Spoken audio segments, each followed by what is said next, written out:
على سيد الأنبياء والمرسلين قال الله تعالى وتبارك في القرآن المجيد والفرقان الحميد يا أيها الذين آمنوا لا تقولوا راعنا وقولوا انظرنا واسمعوا وللكافرين عذاب أليم صدق الله العظيم اللهم نور قلوبنا بالقرآن وزين أخلاقنا بالقرآن ونجنا من النار بالقرآن وأدخلنا الجنة بالقرآن قال الله تعالى وتبارك في شأن حبيبه مخبرا وعابرا إن الله وملائكته يصلون على النبي يا أيها الذين آمنوا صلوا عليه وسلموا تسليما اللهم صل على سيدنا ومولانا محمد وبارك وسلم عليه. حمد و صلاۃ کے بعد عزتوں کی مسلط پر جلوہ فراز عالی مرتبت ذی وقار محترم محتشم علماء کرام اور واجب الاحترام ذوی الاحتشام برادران اسلام السلام علیکم ورحمۃ اللہ وبرکاتہ. مجھے اور آپ کو حضور علیہ السلام کے ذکر جمیل کی سعادت مندیاں نصیب ہو رہی ہیں. دعا ہے اللہ تعالیٰ میری اور آپ کی حاضری کا ایک ایک لمحہ قبول فرمائے اور قابل عمل باتوں پر توفیق عمل نصیب فرمائے. آہستہ یہ بند ہو گئی تو آواز مزید ساتھ پہنچ جائے. آپ جانتے ہیں کہ اللہ تعالیٰ نے محبوب علیہ السلام کو بہت سارے اوصاف حمیدہ عطا کیے تھے. میرے حضور کا ہر عمل خوبصورت اور ہر انداز دل نشین تھا.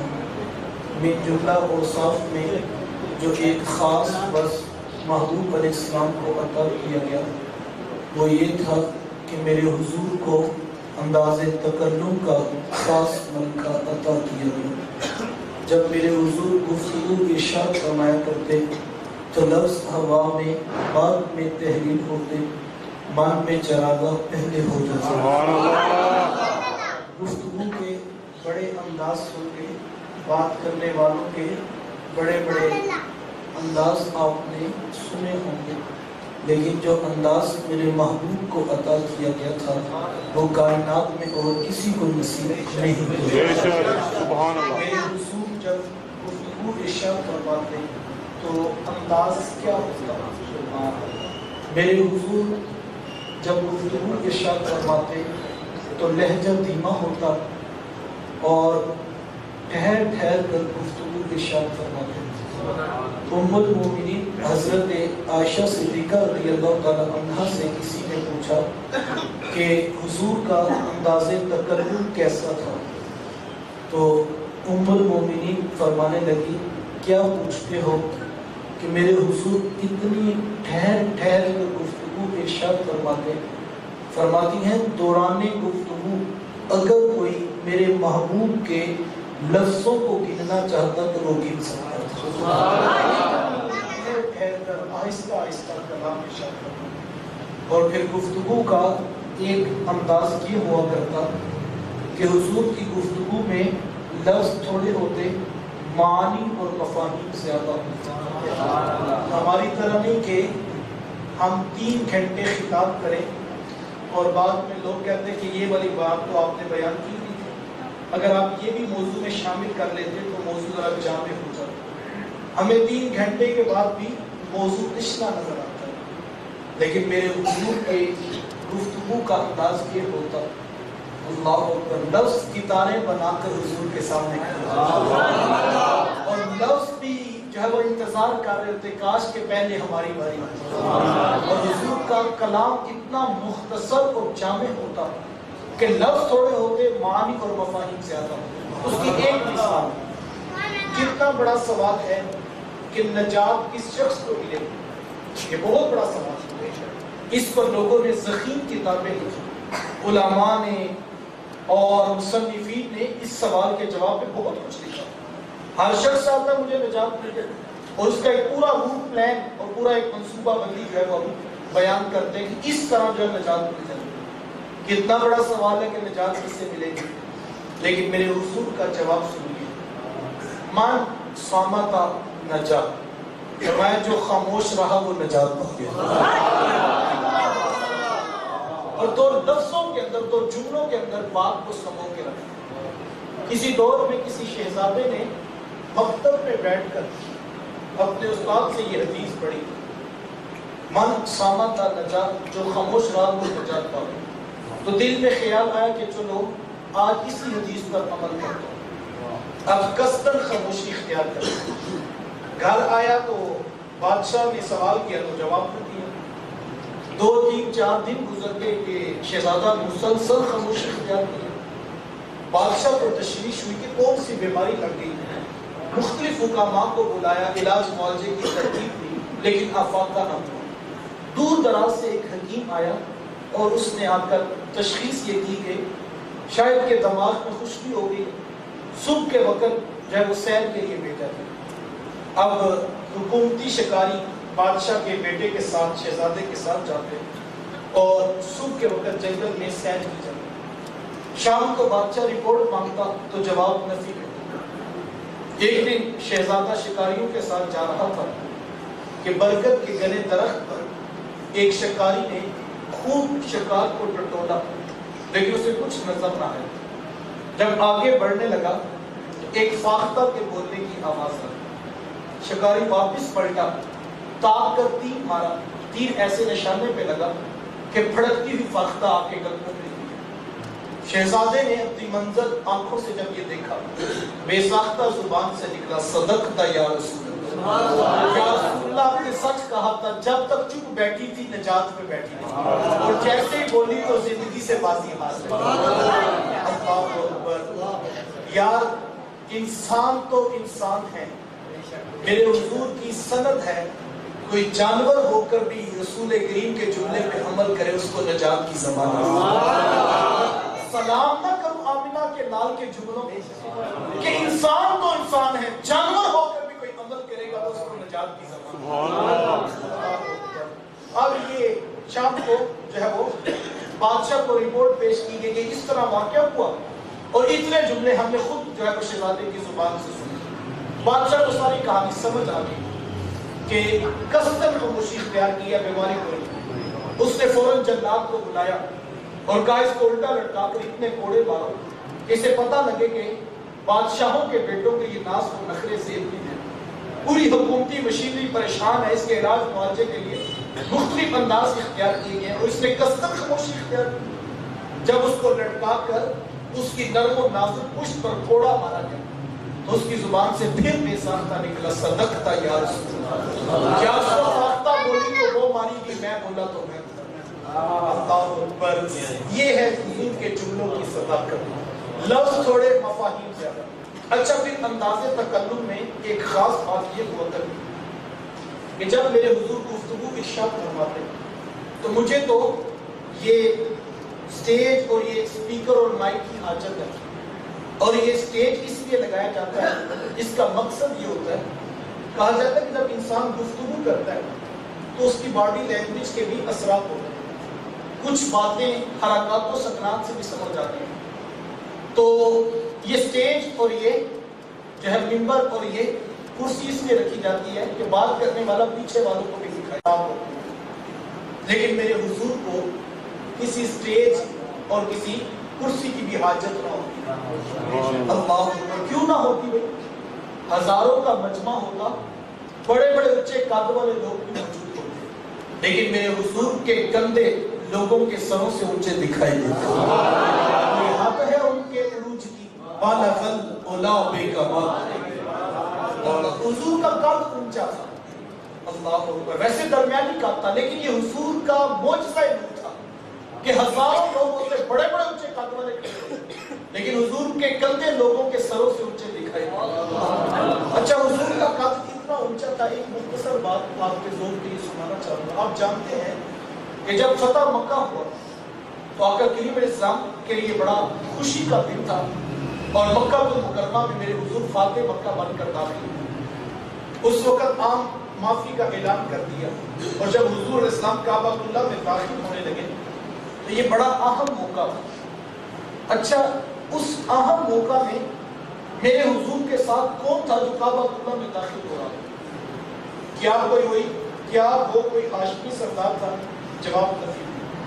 کیا کوئی قریشی سردار تھا؟ جواب نفی۔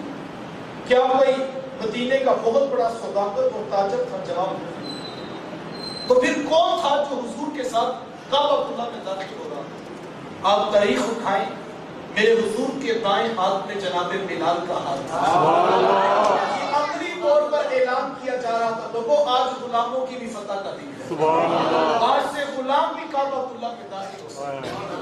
اور جس وقت اذان کی باری آئی اور لوگ انتظار کر رہے تھے کہ مسجد نبوی میں تو حضرت بلال رضی اللہ تعالیٰ عنہ مؤذن رسول تھے اور وہی اذان دیتے تھے، لیکن اس وقت تو کفار بھی بیٹھے ہیں، صنادید قریش بھی بیٹھے ہیں، اور آپ تو کعبے کی چھت پہ کھڑے ہو کر اذان دیں گے، تو آج کس کو موقع ملے گا؟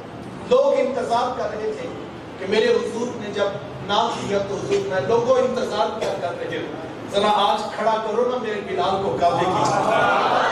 یہ بتانا رسول تھا جس کے ہاتھ میں دامن مصطفیٰ ہے، کعبے کے اندر بھی وہ ہے، کعبے کی چھت پہ بھی وہ ہے۔ یہ حضور کا انداز محبت تھا۔ خیر آقا کریم نے اسلام جب اندر داخل ہوئے، سجدہ تشکر ادا کیا، اللہ کا شکر ادا کیا کہ مالک تیرا شکر ہے کہ آج تم نے دوبارہ ہمیں مکہ المکرمہ میں عزتوں کے ساتھ داخل ہونا نصیب کیا۔ تو آپ جانتے ہیں کہ 360 بت کعبہ اللہ کے اندر موجود تھے، اور میرے حضور ان کو توڑنا چاہا تو جناب علی مرتضیٰ رضی اللہ تعالیٰ عنہ سے فرمایا کہ علی میرے کندھوں پر بیٹھ جاؤ اور ان بتوں کو توڑنا شروع کرو۔ مولا کائنات رضی اللہ تعالیٰ عنہ ہاتھ جوڑ کر عرض کرتے ہیں کہ حضور آپ میرے کندھوں پر بیٹھتے ہیں۔ ادب تھا نا حضور کا۔ میرے حضور فرمایا کہ علی تم نبوت کا بوجھ نہیں اٹھا سکتے، تم ہی میرے کندھوں پہ بیٹھنا۔ اب حضرت علی حضور کے کندھوں پر بیٹھے اور ان بتوں کو توڑ رہے ہیں۔ بت توڑتے توڑتے حضرت علی مرتضیٰ رضی اللہ تعالیٰ عنہ ہنسنے لگے، اور حضور میں علی خیریت ہو کیوں مسکرا رہے ہو؟ تو عرض کی حضور اگر آپ اجازت دیں اتنی بلندیوں پہ پہنچا ہوں آسمان کو ہاتھ نہ لگاؤں، کوئی حد ہے ان کے عروج کی؟ بالغل اولا پہ اللہ، یا جس رسول کے ظاہری قد کا عالم یہ ہے، ان کے معنوی قد کا عالم کیا ہوگا؟ کوئی حد ہے ان کے عروج کی؟ بالغل اولا پہ کمال۔ پھر حضرت علی مرتضیٰ رضی اللہ تعالیٰ نے جب چھلانگ لگائی نا نیچے تو پھر مسکرانے لگے۔ حضور میں علی آپ کیوں مسکرا رہے ہو؟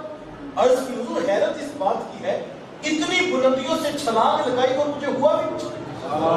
میں تمہیں ہوتا بھی کچھ کیوں، تجھے چڑھانے والے امام الانبیاء تھے، تجھے اتارنے والے جبریل امین۔ حضور لگا اونچا تھا، ہزاروں کا مجمع ہوتا، میرے حضور کے کندھے لوگوں کے سروں سے اونچے دکھائی دیتے۔ اچھا پھر مجھے تو اس اسپیکر کی محتاجی ہے، اگر یہ نہ ہو تو باہر والے لوگوں کو آواز نہ سنائی دے، اس لیے ضروری ہے کہ اس کو لگایا جائے تاکہ باہر والے لوگوں تک آواز پہنچ جائے۔ اور میں یہ کہتا ہوں کہ آج بھی اس جدید سسٹم کے اندر بھی ایک چیز نہیں آ سکتی۔ آپ پوچھیں گے وہ کیا؟ بسا اوقات ہماری محفل میں ایسا ہوتا ہے کہ جو شخص اسپیکر سے دور بیٹھا ہوتا ہے وہ اشارہ کر رہا ہوتا ہے کہ جناب آواز نہیں آ رہی، اور جو اسپیکر کے نیچے بیٹھا ہوتا ہے وہ ہاتھ لگاتا ہے اور کہتا ہے جناب ذرا آہستہ کرو، میرا تو پردے پھٹ رہے۔ جدید سسٹم کے اندر بھی یہ چیز نہ آ سکی کہ یکساں برابر سب کو آواز پہنچے۔ اب میرے حضور کی آواز کہاں تک جاتی ہے؟ خطبہ حجۃ الوداع اٹھائیں، میرے حضور کے سامنے کتنے لوگ تھے؟ 1,44,000، 1.5 لاکھ کا مجمع حضور کے سامنے۔ آپ کے 150, 200, 300 لوگ ہوں گے تو بات کہاں تک پہنچ گئی؟ 1.5 لاکھ کا مجمع، اس کا پھیلاؤ کتنا ہوگا؟ بے شمار۔ پھر اس کے بعد سوال ذہن میں آتا ہے کہ حضور نے جب گفتگو ارشاد فرمائی تو حضور کے سامنے کتنے مائک تھے، کتنے سپیکر نصب تھے؟ تاریخ کا جواب نفی ہے۔ تو راوی سے پوچھا کہ آواز کیسے جاتی ہے؟ اللہ اکبر۔ تو بتانے والے نے بتایا یار بات پوچھتے کیا ہو، جس طرح پہلے بندے کو آواز آ رہی تھی اسی طرح آخری شخص کو بھی آواز آ رہی۔ کوئی حد ہے ان کے عروج کی؟ بالغل اولا بے کمال، سب کو برابر یکساں آواز پہنچتی۔ سبحان اللہ، اللہ اکبر۔ یہ حضور کی آواز کا معجزہ۔ اور پھر انداز تکلم میں نے بتایا اتنا مختصر، جامع، ٹھہر ٹھہر کر گفتگو کو فرماتے اور پھر لوگوں کی عقل اور فہم کے مطابق بات کریں. خود ارشاد فرمایا کلم الناس علی قدر عقولہم لا علی عقولہم. لوگوں کی عقل کے مطابق بات کیا کرو، اپنی عقل کے مطابق بات کرو، جس طرح کے سامعین ہو اس کے مطابق بات کرو. یہ حضور علیہ السلام کے کلام کا ایک اور حصہ تھا. پھر لفظ تو نور افزا ہوتے ہی ہوتے تھے، لفظوں سے تو روشنیاں آج بھی چھلکتی محسوس ہوتی ہیں، لیکن صحابہ فرماتے ہیں اذا تکلم رؤیا النور یخرج من بین السماء. کہا لفظ تو نور افزا ہوتے ہی تھے یار. جب حضور گفتگو کرتے نا تو سامنے والے کانوں سے نور کی کرنیں بھی چھن چھن کے نور بھی نظر آتا تھا. تو پھر آپ ذرا کیفیت محسوس کریں کہ اس محفل کی رونق کیسی ہوتی ہے. اچھا یہ تو حضور کا انداز تکلم تھا، جو سننے والے تھے ان کا انداز سماعت کیسا تھا. کہ روایت میں آتا ہے کہ صحابہ اتنی توجہ سے حضور کی گفتگو سماعت کیا کرتے کہ لگتا یوں تھا جیسے ان کے سروں پہ پرندے بیٹھے اور ابھی حرکت کی نہیں تو کہیں اڑ نہ جائے. اور اگر پرندہ آ کے بیٹھ جاتا تو پرندے کو بھی نہ پتا ہوتا کہ میں کسی جاندار اتنی توجہ سے صحابہ سماعت کی. لیکن پھر بھی انسانی طبیعت کا عارضہ ہے کہ بعض وقت انسان کو بات سمجھ نہیں آتی. کسی امر خارج کے شور کی وجہ سے بعض وقت کوئی جملہ مس ہو جاتا ہے، اور بعض کا کوئی بات صحابہ کو اگر سمجھ نہ آتی اور حاجت ہوتی کہ حضور سے دوبارہ پوچھیں تو صحابہ ہاتھ جوڑ کر نگاہیں نیچی کر کے عرض کرتے رائنا یا رسول اللہ، یا رسول اللہ ہماری رعایت فرما دیں اور ہمیں بات دوبارہ فرما. میرے حضور غصہ نہ کرتے، جھڑکی نہ دیتے کہ ایک بات کو 3 مرتبہ دہراتا ہوں، ٹھہر ٹھہر کر کلام کرتا ہوں، تمہاری عقل اور فہم کے مطابق گفتگو ہوتی ہے، لفظ گنے جا سکتے ہیں، تمہیں اس کے باوجود سمجھ میں لگی نہیں. بلکہ حضور کیا فرماتے، کوئی حضور سے 10 مرتبہ بھی پوچھتا میرے حضور مسکرا کے جواب بھی دیتے اور ساتھ فرماتے میں نہیں بتاؤں گا تو کون بتائے گا. تو صحابہ یہ لفظ استعمال کرتے اے اللہ کے رسول ہماری رعایت فرما. اب اس لفظ کو بگاڑ کر، اس لفظ کو بگاڑ کر زبان کا بل دے کر منافقین نے حضور علیہ السلام کی توہین کرنا چاہیے. اور معذرہ کا راہینا یا رسول اللہ، جس کے معنی معذرہ بنتے ہیں اے ہمارے چرواہے. اب اس طرح انہوں نے اس لفظ کی آڑ میں حضور علیہ السلام کی کسی صحابی رسول جب یہ لفظ سنا تو ان کے خود سے باطنی پر مطلع ہو، فوراً تلوار نکال کہا خبردار ہمارے رسول کے یہ لفظ استعمال کیا. وہ منافق کہنے کا یہ لفظ تو تم بھی استعمال کرو. کہا جب ہم استعمال کرتے ہیں تو ہماری مراد یہ والا معنی نہیں ہوتا جو تم نے، اور ہم ادب کے سانچے میں ڈھل ہر بات پر اعتراض ضرور اٹھائے، لیکن اس کو پتہ ہو جب بات پوچھائے رسول کی آئے لہجے نیچے ہو جاتے چھوٹ جانی چاہیے. ہر بات میں تنائب مانگے، ہر بات میں ترازو تول کے اٹھے، کسی کو نہ معاف کرے، لیکن جب پوچھا ہے محبوب کی باری آئے تو پھر اسے پتہ تو ہو بات کرنی کیسے ہے. آقا کریم علیہ السلام تشریف فرما تھے، صحابہ بیٹھے تھے تو حضور علیہ السلام نے صحابہ سے ایک پہیلی پوچھی اور صحابہ سے حضور نے فرمایا کہ صحابہ وہ کون سا درخت ہے جس کی مومن کی مثال ہے. صحابہ فرماتے ہیں ہم جنگلوں میں جو ہے وہ دیکھنے لگے کون سی جڑی بوٹیوں کے نام آتے ہیں، لیکن ہم مسلسل خاموش رہے اور کسی نے جواب نہ دیا. اور جب حضور اسلام نے دیکھا کہ صحابہ کو جواب نہیں آ رہا تو حضور نے فوراً طور پر خود بتا دیا صحابہ وہ درخت کھجور کا درخت ہے جس کے پتے بھی فائدہ دیتے ہیں، جس کی شاخ بھی فائدہ دیتی ہے، جس کا پھل بھی فائدہ دیتا ہے، جس کی گٹلیاں بھی فائدہ دیتی ہیں. تو فرمایا میرا مومن بھی اسی طرح ہو. مومن پہ دکھ آئے اور مومن پھر بھی فائدہ دیتا ہے، مومن پہ تنگ دستی ہو پھر بھی فائدہ دیتا ہے، خوشحالی ہو پھر بھی فائدہ دیتا ہے. اچھا یہ محفل ختم ہوئی، صحابہ اٹھ کے گھروں پر چلے. حضرت عبداللہ ابن عمر رضی اللہ تعالیٰ حضرت عمر رضی اللہ تعالیٰ کے ساتھ جاتے ہیں.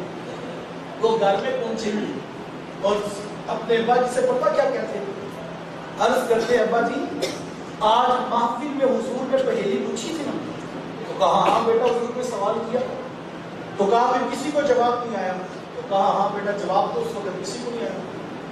تو حضرت ابن عمر حضرت عمر رضی اللہ تعالیٰ کے بیٹے عرض کرتے ہیں کہ ابا جی اللہ کی قسم مجھے جواب آتا تھا. بیٹا میں آپ نے بتایا کیوں نہیں, آپ بتاتے تو مجھے خوشی ہوتی کہ میرے بیٹے نے جواب دیا, تو بیٹا آپ نے بتایا کیوں نہیں. تو جواب سنیے ادب والوں کی اولاد ہے. عرض کرتے ہیں ابا جی جب میں نے دیکھا کہ ابو بکر و عمر جیسی شخصیات چپ بیٹھی ہیں تو پھر میں نے کہا ادب یہی ہے کہ ابن عمر تو بھی چپ رہے گا. یہ ہے وہ ادب, یہ نہیں کہ ڈرائنگ روم میں بیٹھے ہوئے سفید بالوں والے کا بھی حیا نہ کرے اور آپ کے بڑا کانفیڈنس ہوتا ہے. صاحب کانفیڈنس کچھ اور ہوتا ہے اور ادب سینوں سے چھین لینا یہ کچھ اور ہوتا ہے.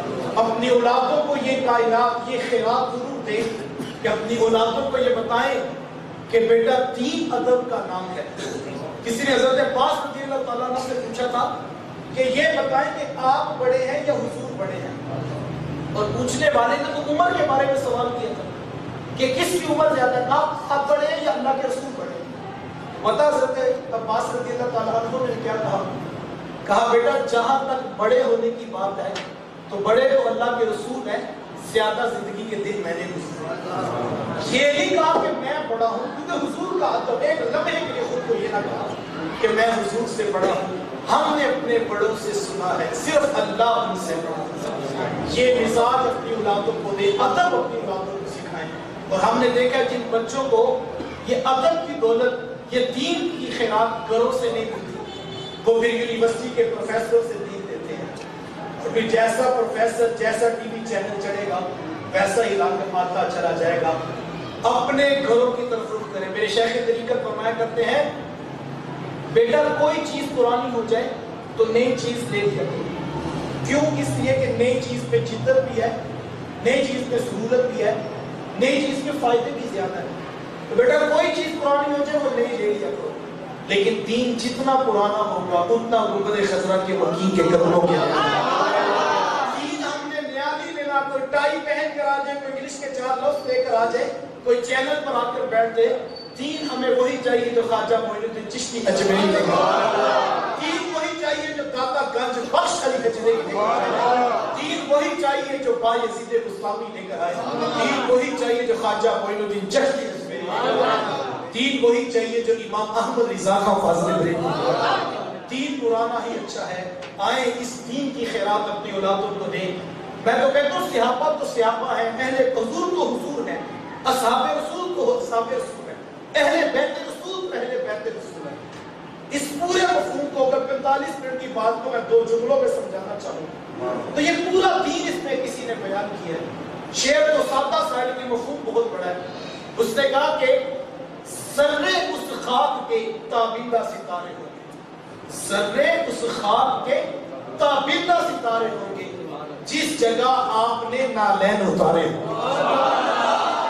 لوگ منہ کھول کے بات کرتے ہیں صحابہ رسول پر, اہل بیت رسول پر, ان کا بڑا حوصلہ, ان کا بڑا ظرف ہوگا. ہمیں تو دین یہ بتاتا ہے سرے اس خاک کے تابندہ ستارے. شاعر کہتا ہے وہ ریت پر پڑے ہوئے زمین پر ذرے ریت کے وہ آسمان کے ستاروں سے بھی بڑے ہیں. وجہ کیا ہے؟ جس جگہ آپ نے نالین اتارے ہیں. آپ کو پڑے تو زمین پر ہے لیکن ان کے پاس نسبت اللہ کے رسول کی ہے, وہ ستاروں سے بھی افضل ہو جاتے ہیں. آئیں اپنی اولادوں کو یہ دین سکھائیں. یہ پرماننٹ اسٹریٹجی پہ کام کرنے کی ضرورت ہے. یہ جو پچھلے دنوں ختم نبوت پر مسلسل جو کچھ ہو رہا ہے وہ کسی سے بخشی نہیں ہے.